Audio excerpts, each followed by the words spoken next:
In today's video, we will look at the US debt to GDP ratio. This is how much US government owes versus how much is being produced in the US economy in a given year. So if you look at the chart, you can see that there's a big spike in the US government debt around 2010. It was primarily due to the after effects of the 2008 financial crisis. Here's what happened in simple terms. The US economy went into a severe recession in 2008 with banks falling and unemployment soaring.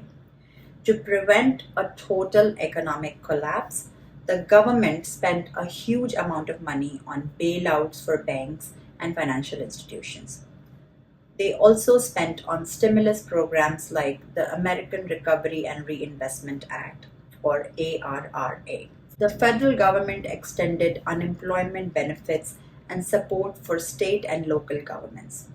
At the same time, tax revenues dropped sharply because people were earning less and businesses were making less profits.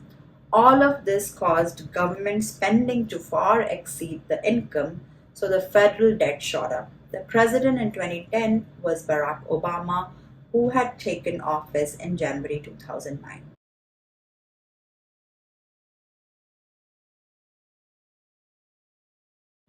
The US debt to GDP ratio has stayed high since 2010 for a few key reasons. Let's break them down.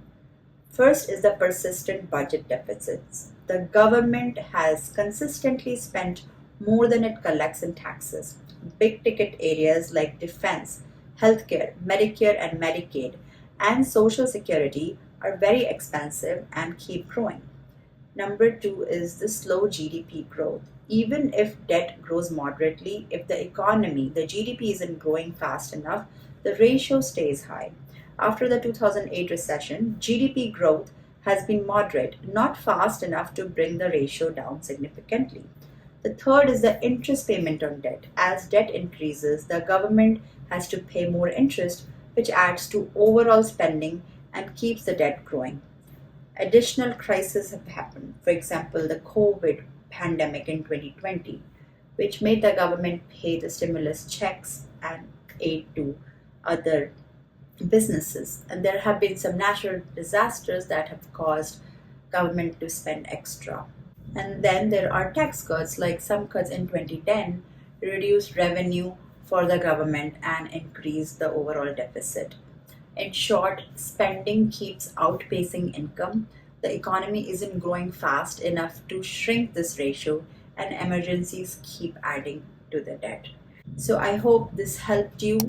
And we have seen the Trump administration imposing tariffs to bring the budget deficit down, but it hasn't worked that much. We will see how much it has contributed in another video.